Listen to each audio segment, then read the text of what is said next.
Nous allons toujours continuer la suite. Le chapitre 4 de Genèse. On est sur survol de Genèse, bien sûr. Amen.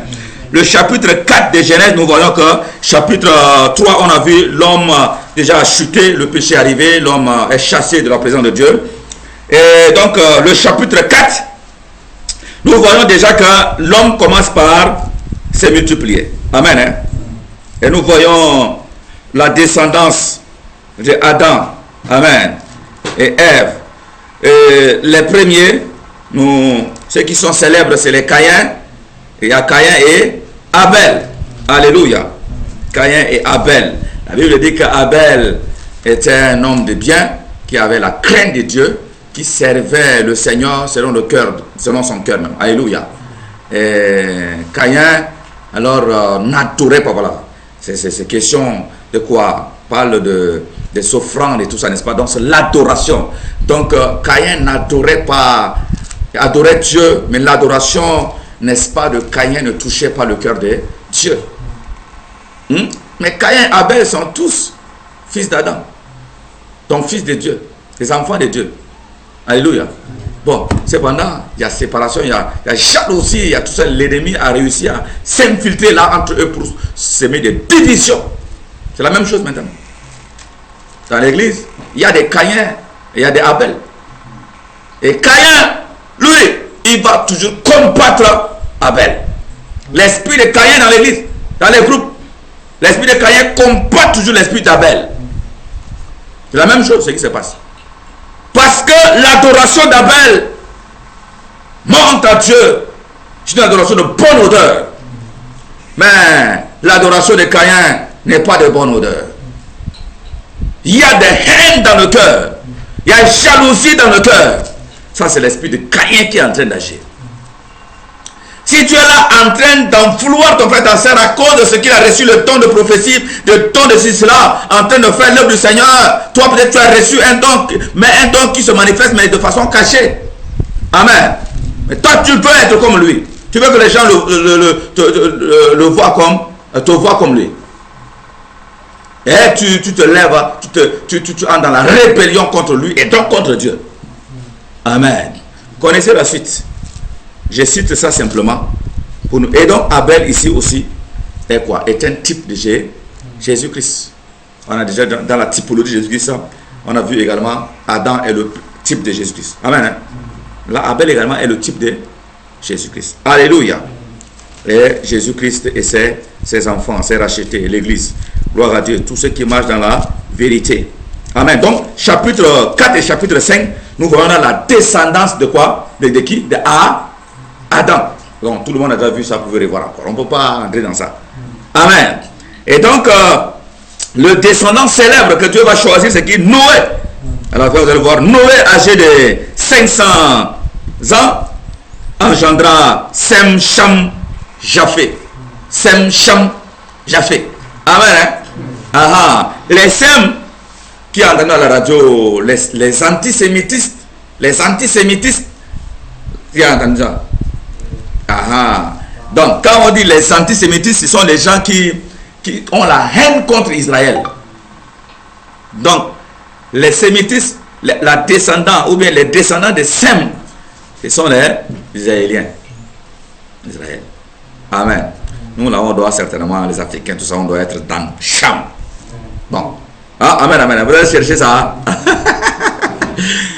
Bon, Europe et tout ça là, et français, machin, tout ça là. Dans Japheth. Voilà Dieu. D'accord. Donc nous voyons que l'homme, c'est-à-dire qu'il y avait multiplication, la descendance d'Adam se multipliait sur la terre et, n'est-ce pas, au fur et à mesure que la descendance croissait, il y avait également le péché qui montait. Parce que le diable a été là déjà. Amen. Adam a été renvoyé à la présence de Dieu et donc Adam est dans le cercle de Satan.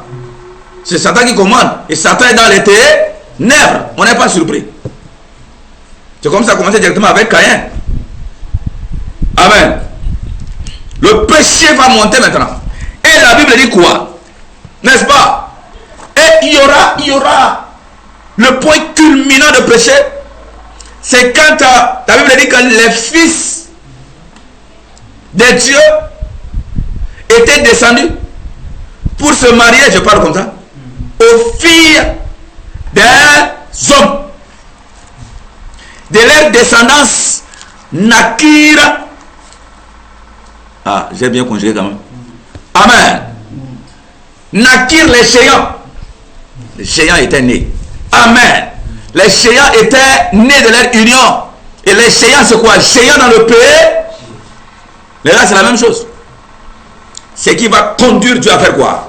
Pour sauver les gens de ces géants, Dieu va faire quoi? Dieu va dire à Noé, parce que dans cette nation, il y a Noé quand même qui marchait, qui avait la crainte de Dieu. Dieu a dit à Noé, dit Noé, les géants sont descendus et le péché est monté carrément. Monté carrément. C'est carrément mon nez. Je suis en train de vouloir détruire la terre. Amen. Mais Dieu est en train de nous parler ici au monde. J'ai dit que ces histoires-là, c'est Dieu qui écrit, c'est un grand historien, Dieu là. Il parle par les histoires. Et Jésus va dire très loin, il dit, son temps va être comme le temps de Noé et de Sodome et de Gomorrhe. On va y arriver. Amen. Et Dieu parlons d'abord des géants. Amen. C'est le temps qu'on est en train de vivre. Les fils de Dieu, à l'époque, amen, à l'époque, les démons et tous ces gens, les gens n'avaient pas beaucoup de connaissances. Donc quand les gens voyaient des anges, ils voyaient des êtres surnaturels, ils les appelaient des fils de Dieu, c'est le terme. Amen. C'est des chutes, les démons qui étaient incarnés, qui venaient vivre comme des hommes. Bien aimé, c'est le temps de la chute des démons. Hein? Les démons qui sont dans les airs, qui sont sous la terre, qui sont sous la mer, sortent, se marient avec les humains. Il y a tellement, il y a des milliards et des milliards de démons humains que nous voyons sur la terre. L'exemple, c'est avec les mamies que nous voyons. Amen. Les sirènes des eaux qui multiplient les esprits de séduction sur la terre. Amen. Vous n'avez pas entendu parler de témoignages où les femmes comme ça, une femme est là, elle est enceinte, elle va donner naissance, mais les enfants ne le voient pas. Il y a pas avec, un homme physique n'est pas avec elle. Ah, mais c'est des esprits. Attends, vous n'avez pas entendu ça? Bon, c'est la même chose. Marie, l'ange est venu à parler, Marie était enceinte. Mais Satan est en train d'imiter la même chose. Mari de nuit, femme de nuit, machin, il y a des femmes là. Beaucoup des enfants qui sont dans le fleuve et partout. Ce sont des esprits. Amen. Hein? Les démons, les géants qui reviennent encore. N'est-ce pas? Hein? Pour séduire. Il y en a qui, depuis, à cause de ce que la femme ou les parents ont fait des pactes, depuis leur naissance, l'enfant naît dans la chair, vous voyez, mais c'est un démon. Le mariage, c'est quoi? C'est l'alliance. Vous comprenez? Mais les démons descendent et font des alliances avec les hommes. C'est ça le mariage. Hein? Et de cette alliance naissent, n'est-ce pas, des géants de multiplication. Les démons en chair sont pleins sur la terre. C'est ça notre temps maintenant. C'est pourquoi Dieu du ciel, il regarde la terre, tout est noir. Il est en train de voir des nuées là, un comme ça, comme des étoiles perdues dans les noirs. C'est ça les chrétiens. Les quelques rares qui sont restés. Tout est noir. C'est pour cette raison qu'un chrétien maintenant qui vit dans la sanctification maintenant, qui cherche la foi de Dieu, c'est pas un dieu démon qui t'attaque. C'est des légions, des milliards de démons parce qu'ils sont nombreux. Ceux qui sont déjà morts spirituellement, ils ont réussi à les tuer spirituellement. Ces chrétiens, on ne les touche plus maintenant. Amen, amen. Je reçois des combats. Les géants sont sur la terre depuis longtemps. Il n'y a qu'à voir les guerres, il n'y a qu'à voir le péché qui monte, l'homosexualité. Je voyais ça fait quelques jours là, je voyais deux jeunes se marier encore. Ils ont balancé sur le net là. Africains maintenant. Mariage homosexuel. Les géants sont sur la terre, bien aimés. Regardez la Bible là. Mais c'est notre temps. C'est notre temps. Les géants de péché. Mais on a les géants de péché. Nés des relations entre démons et les hommes. Mais c'est ce qu'on nous voit maintenant. Les géants sont nés. Même les pactes de rose, croix de machin, tout est ça, c'est pour engendrer les géants. Tout, géants. Sans compter les esprits qui naissent, les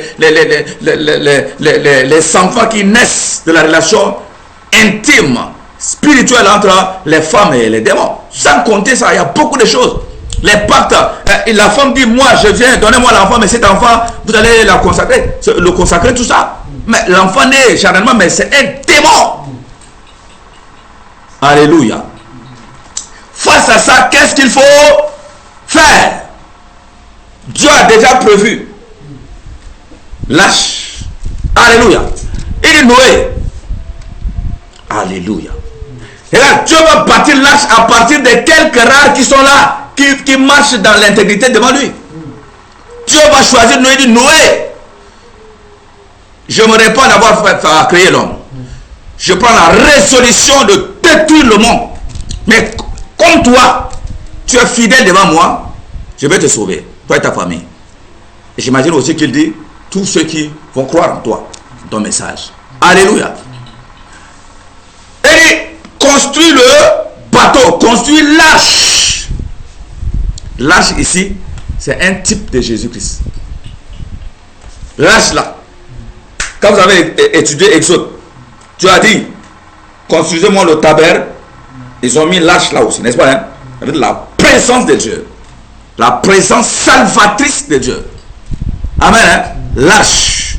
Sur le bateau de sauvetage. Et dit, seule l'arche doit vous sauver. Parce que je dois détruire la terre. Amen. Il dit, construis l'arche. Et vous connaissez la suite. J'imagine que, ça c'est mes commentaires, Noé va dire, mais Dieu m'a dit ça. Le prophète Noé. Dieu va détruire la terre avec l'eau. Hey, toi tu es vieux, tu parles comme ça. Tu as vu un jour l'eau comme ça? Ah, l'eau comme ça, tu as vu descendre. Mais toi, tu es fou, c'est ton âge. Amen, amen. Alléluia. C'est comme ça que ne vous étonnez pas. La prédication, quand vous dites que le Seigneur arrive bientôt, les gens vous prennent comme des fous. Mais tu n'as rien à faire. Et toi, tu es là au coin de la rue en train de prêcher. Tu pouvais aller au marché, tu pouvais aller faire des affaires, tu pouvais aller étudier avec les autres. Tu es là, tu es là comme ça.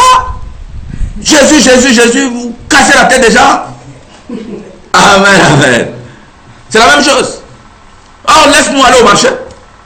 Laisse-nous aller. Moi, j'ai un projet de mariage. J'ai un projet de voyage important. Jésus a dit, les gens vont continuer à se marier, à se remarier, à marier des enfants, à faire cela, à voyager, à faire ça. La ruine va les surprendre. La même chose. De la même manière que les gens n'ont pas écouté Noé quand il prêchait, ils ne vont pas aussi écouter mes enfants.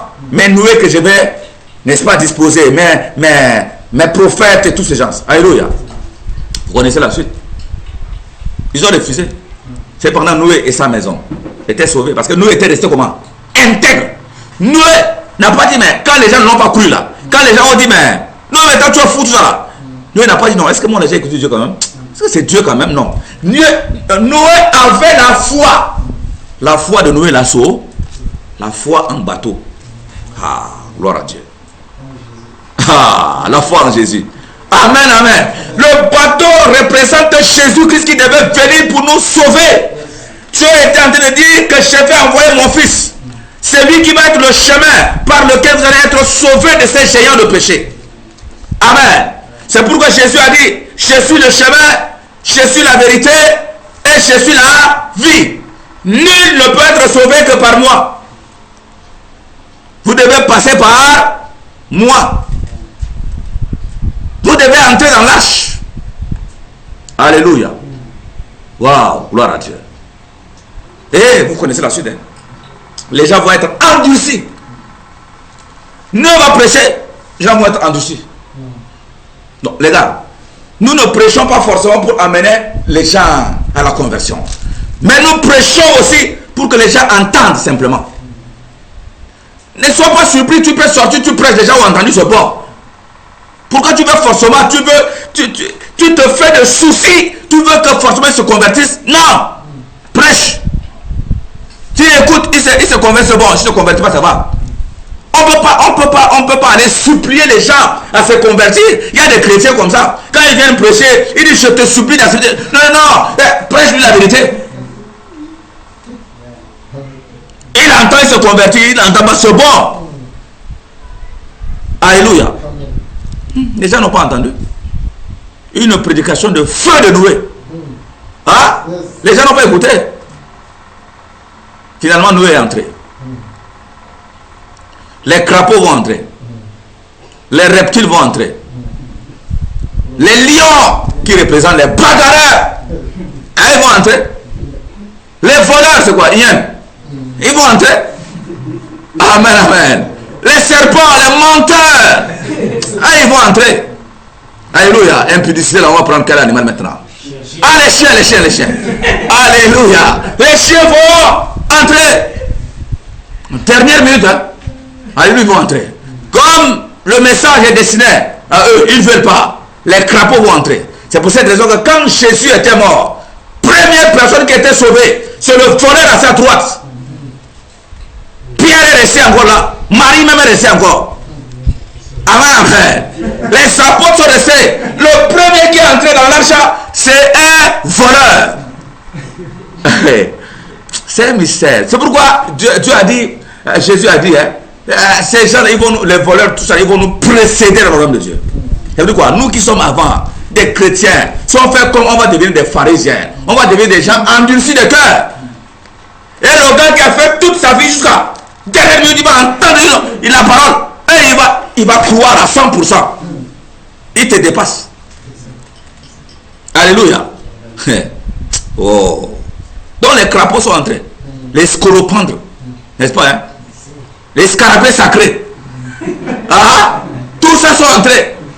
Amen, amen. Mais ces hommes sont restés. Gloire à Dieu. Faisons attention. C'est pourquoi l'apôtre Paul dit, je traite durement mon corps. Afin de ne pas faire quoi? Pécher. Après avoir prêché aux autres. Parce que quand je vais prêcher, je vais mourir, aller en enfer, et eux ils vont aller au ciel. L'apôtre Paul dit qu'il est fou. Je veux prêcher, mais je traite durement mon corps. Alléluia.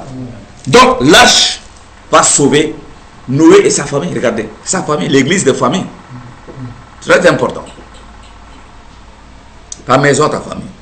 Tu seras sauvé, toi et ta. Mais il faut aussi prêcher la parole à ta famille. Très très important. Alléluia. Donc, avec la situation que nous vivons maintenant avec Covid-19 et tout ça, c'est la tendance est vers le développement des églises, des maisons. Très très important. Tout autour de toi. Là où 2 ou 3 se regroupent, c'est ça l'église, bien aimé. C'est pas l'histoire des grands bâtiments, de quoi les grands bâtiments sont restés fermés depuis longtemps. Vous comprenez ça, hein? Faisons attention. Gloire à Dieu. Donc, 6, 7 et 8, nous voyons déluge, n'est-ce pas, hein? Et nous voyons le sauvetage. Jésus-Christ lâche, qui a sauvé les gens. Amen, hein? Noé et toute sa famille, et les crapauds et tout ça qui représentent également les païens. Et vous comprenez ça? Voilà. Noé représente ici, si vous voulez, les juifs et tout ça, quelques là. Et les crapauds et tout ça, c'est les païens. Et Noé représente également les chrétiens anciens qui s'endurcissent. Non, plutôt non, je dis quoi? Ceux qui sont dans le monde représentent les chrétiens, ceux qui ont refusé d'entrer, n'est-ce pas, hein? Les chrétiens anciens, n'est-ce pas, hein? Qui sont endurcis leur cœur.